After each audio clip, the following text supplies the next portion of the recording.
这坡可有的是，坡管够啊！这坡走上来你都费劲，咱这车能行吗？车辆和人员的考验算是到极致了。我现在挺害怕的呀，心里头没谱，真的犯怵。今天上午，北京市气象台再次发布分区域暴雨红色预警信号。哎呀，我们今天可能够呛能上了，所以也只能回去打道回府，没办法。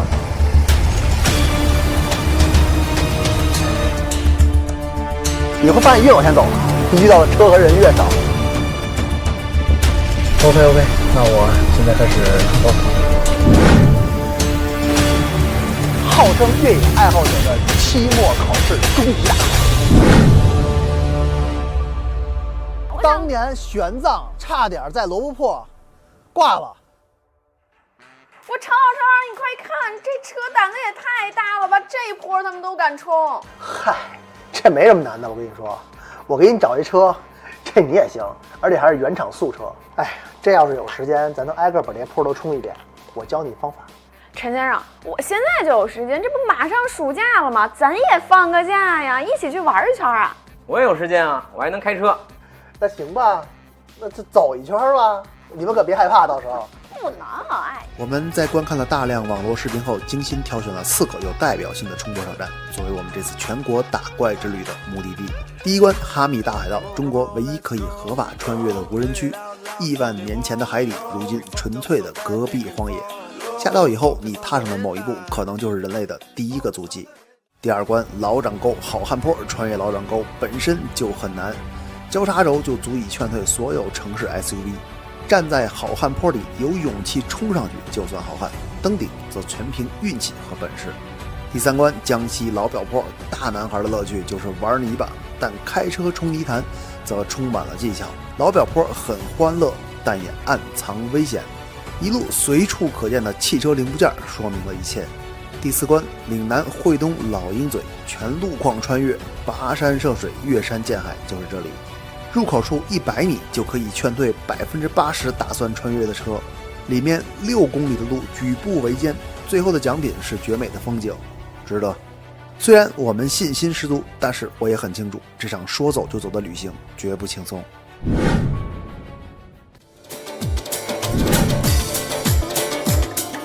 大海盗，我们来了！今天我们要去穿越无人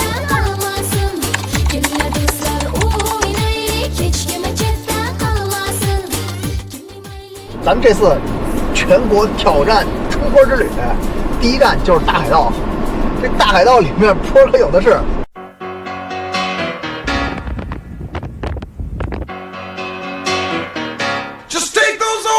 哈密大海盗没有一个字儿是多余的，这里很大，是一望无际的无人区，曾经是海，也曾是玄奘之路。这里其实是罗布泊的一部分。世界上最高的单体雅丹地貌组成的古堡群光怪陆离，穿越大海盗是无数探险爱好者的梦想。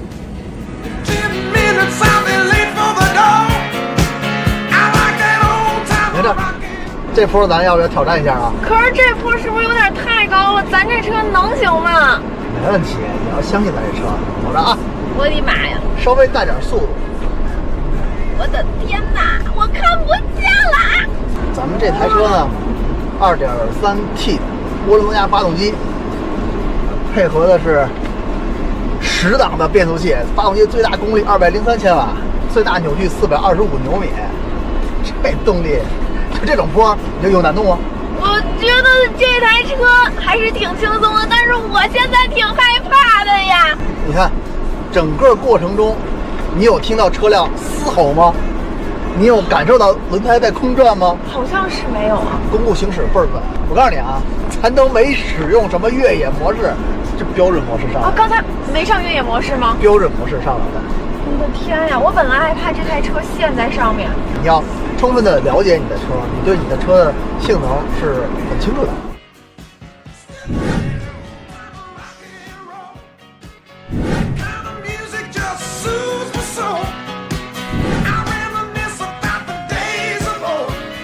海盗里面啊，也不都是生命的禁区。哇，你看这个太壮！哇，这竟然有喷泉！这个沙漠涌泉，你知道在大海道的下面其实是有些暗河的。哇，我当年玄奘你知道吗？差点在罗布泊挂了，就是因为他发现了大海道，从这儿穿过去，然后这条路啊就是他走出来的。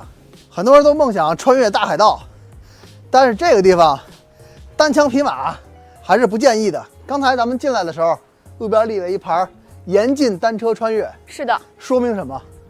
难度。这个地方很危险。你看着这地上它好像是有路的，那这儿还行，我们往前走走，有的地方都是这种碎石，而且这些碎石你从车里面你感觉它好像很平啊，这个很普通。你知道它有些碎石，它刀锋一样的形状，它很锋利，它如果立在那儿，分分钟就把你轮胎干爆了。咱们这次装的这个 AT 胎，就是真的是让我放了很多心，它的 AT 胎是标配的。隔壁荒漠之外还是有很多坡来爬，还是有些岩石来走的。咱们刚才走那个看着像河床一样的地方，咱也体验了一下。你要是没有一个高强度车身，要没有一个正经的四驱，确实是不太行，过来很费劲。对，所以如果你开的是前驱车啊，而且是2驱的，那我真觉得你就别算了，走走那个外面那个铺装道路啊，就穿过一下就完了。大海道真正最有魅力、最棒的地方，就是下道以后，在这些怪石嶙峋的地方去穿越，感受大自然的独特魅力。你要选一辆靠谱的车，你看这个纵置后驱，再加上高强度车身，而且它这个四驱还比较特殊，它带有托森差速器。托森差速器可以更智能的合理分配打滑车轮和附着车轮之间的扭矩，在沙地、泥地和坑洼等路面的通过性会更佳，脱困能力也更好。陈老师，大海道这么壮观，这么美丽，为什么要在这儿讲机械原理啊？所以我们下一站要去哪儿啊？下一站固原，老汉坡吗？好汉坡。好汉坡呀。那我们这车行吗？没问题，走吧。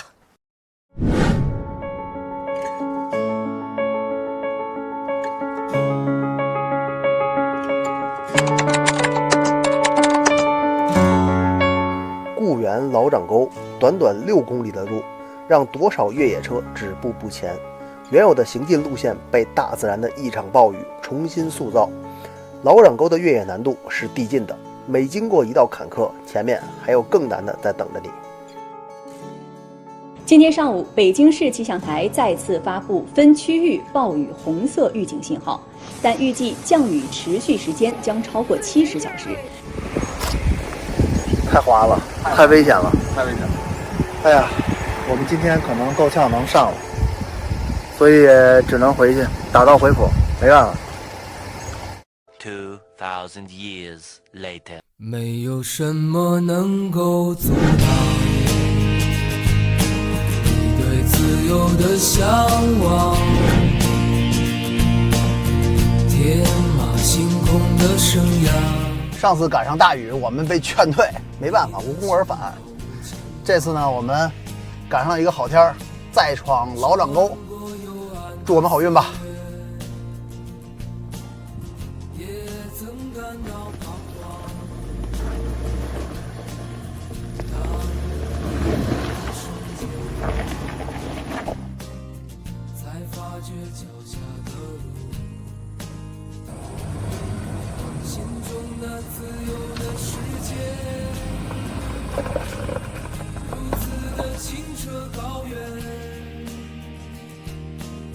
盛开着永不凋零蓝莲花。你可别炫了，乖乖跟我上车坐好吧你。瑞瑞，你知道这儿为什么叫好汉坡吗？是因为这儿离长城比较近吗？不是说不到长城非好汉吗？那我今天也得算是好汉了吧？差不多吧，主要是从入口到这儿，差不多这6公里的路极其难走，各种复杂路况、交叉轴、炮弹坑，基本上对车辆和人员的考验算是到极致了。这一路上各种劝返的人，咱们路上也能看到，对吧？就是你会发现越往前走，遇到的车和人越少。我觉得能开到这儿了，就已经算好汉了。再能上在坡上走，那就是好汉中的好汉。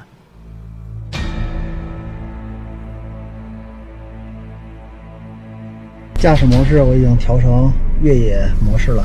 好，我们这儿都就绪 OK， 你出发吧，准备注意安全，注意安全。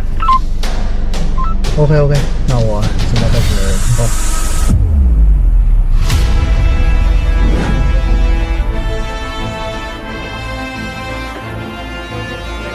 我觉得最上面它也难上去啊，这太陡了。应该还行。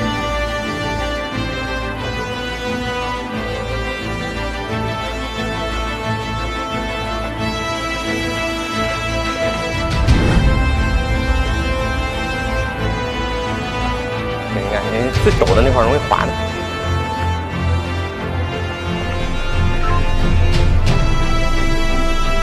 可以，慢速啊，慢速。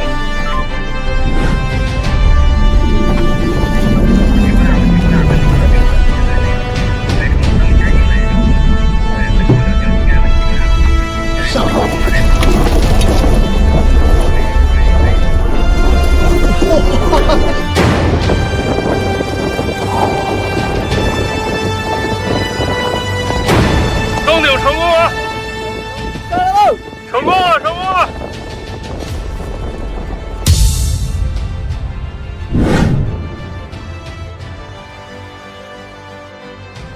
天呀，我们竟然真的上来了！这景色也太壮观了，你知道吗？刚才我一路上我都以为我上不来，但是没想到这台车真的太给力了，我真的上来，我这也得算是好汉了吧？算，这回真算好汉了，你看着。你别说，坐在后排感觉还不错呢，还挺舒服的。真的，我一直觉得舒适的越野才能作为越野体验的一种真谛。你看，像卫士呀、兰德酷路泽呀，还有揽胜，以及我们的探险者，都是那种本身实力就很强悍，而且在它驾驶过程中还能有一种舒服体验的车型啊。说实话，刚才我们站那的时候，看这坡看着特别吓人，当时我都有点心里头没谱，真的犯怵。但是后来到了坡底下之后，想心一横就上吧。好汉坡的这个难点在于，坡真是相当的陡，而且它全是碎石，附着力还特别低。它对这个车辆的要求啊还是相当高的，你必须得有持续的动力输出。基本上来好汉坡上的都是那些要么就是挂着低4的，要么就是带着3把锁的咣咣的，然后得是 AT 胎，甚至都是 MT 的胎。我们原厂素车上来，探险者昆仑巅峰版它其实的离地间隙比普通的探险者是稍微高一点的，就这坡不是说别的啊，就你走上来你都费劲，太自豪了。这个地方号称越野爱好者的期末考试终极大考，通过了这儿就算毕业。咱们今年所有人毕业征服成功，好汉坡挑战成功，我们下一站去广东。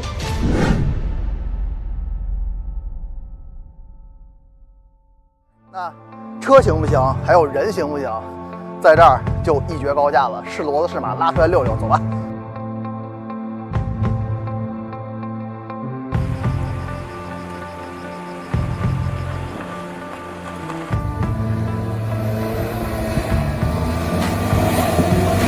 哇，天哪！